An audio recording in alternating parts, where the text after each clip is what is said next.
நிறைய பேர் கமெண்ட்ஸில் கரம் மசாலா ரெசிபி போடுங்க அக்கா அப்படின்னு சொல்லியிருக்கீங்க.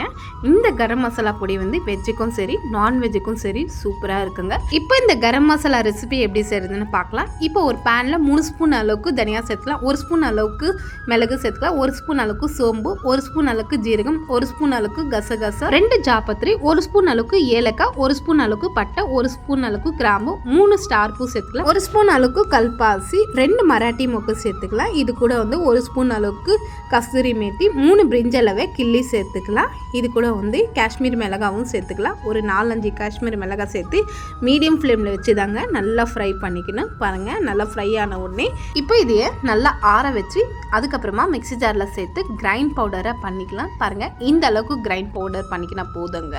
இப்போ இதை நல்லா ஆறின உடனே அதுக்கப்புறமா ஒரு பாக்ஸில் ஸ்டோர் பண்ணி வச்சுக்கலாம். 6 மாதம் ஒரே கெடாமல் இருக்குங்க.